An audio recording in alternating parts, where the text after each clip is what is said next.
Les fans de Venom sont gâtés puisque un nouveau 100% va voir s'opposer Venom à son ennemi juré et qui est à la fois son rejeton, Venom contre Carnage dans ce 100% Marvel chez Panini. Ce format vous le connaissez, hein, c'est le format habituellement des histoires courtes, c'est le format des mini-séries, mais là ce n'est pas une mini-série puisque c'est un crossover. C'est un crossover qui nous permet de découvrir les épisodes de la série de 2021 de Venom, épisodes 31 à 34 et les épisodes 5 à 8 de la série Carnage de 2024. Donc bon, les épisodes de Venom sont quand même sortis en 2024, mais c'est la série qui avait débuté, comme il y a 30 numéros, eh bien ça faisait évidemment une continuité.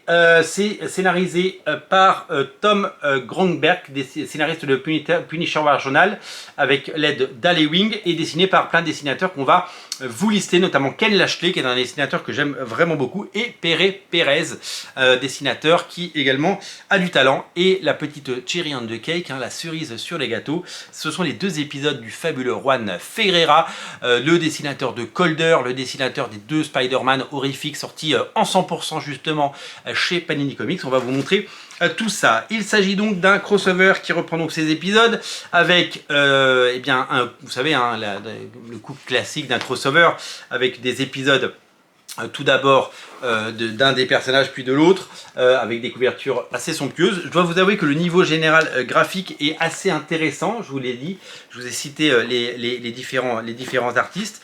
Et graphiquement c'est comme on aime et c'est tout ce qu'on attend d'un Venom, même si évidemment sur ces numéros, et je crois qu'il y en a 6 si je ne me trompe pas, eh bien il y a 3 dessinateurs qui se succèdent, eh bien ça donne quand même une sorte d'unité graphique et de cohérence. De toute façon dans les crossovers on le sait, hein, il y a des styles différents, un seul dessinateur ne peut pas dessiner l'intégralité de la saga, ce n'est humainement pas possible. Vous voyez, il y a des choses hyper graphiques et hyper intéressantes, c'est assez magnifique. Regardez, je crois que ça c'est du Juan Ferreira justement, c'est vraiment un artiste exceptionnellement talentueux et qui, après nous avoir éclaboussé de son talent sur Spider-Man à 2 reprises, sur ces 2 mini-séries que je vous invite à découvrir, dont j'ai parlé sur Radio Comics, hein, vous ne pouvez pas le rater, eh bien c'est un dessinateur qui vraiment va vous régaler et qui va vous en mettre plein les yeux. Rien que, je trouve que vraiment graphiquement on est sur quelque chose d'assez savoureux parce que y a une prise de risque, il y a du talent et il y a des dessinateurs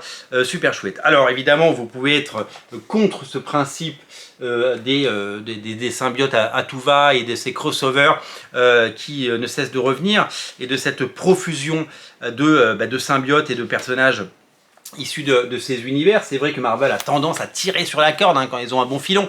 Ça fait 30 ans qu'ils nous font des symbiotes et des fils de symbiotes, et le point culminant de tout ça c'est évidemment King in Black avec Knull et ses armées de symbiotes. C'est vrai qu'il y a eu énormément de Venom aussi avec les 3 films.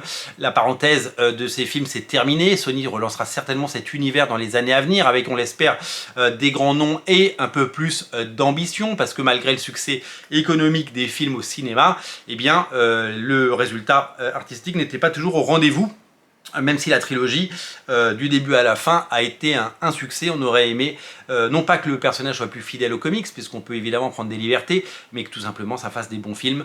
C'est vrai que là le service minimum était rendu et que l'impression globale de tout l'univers Spider-Man de Sony au cinéma, sans Spider-Man mais avec Madame Web, avec Kraven et avec Morbius, eh bien a laissé un petit goût amer dans la bouche des spectateurs. Voilà, donc si vous êtes fan de Venom et de Carnage, vous allez être séduit, vous allez être ravi parce que eh bien c'est tout ce que vous aimez et c'est une nouvelle plongée dans la folie de ces personnages qui bien sûr eh bien vous divertissent depuis tellement d'années et vous font tellement plaisir. Je vous montre une dernière page de Juan Ferreira. J'essaie de bien la choisir parce que c'est vraiment un artiste à suivre et à découvrir.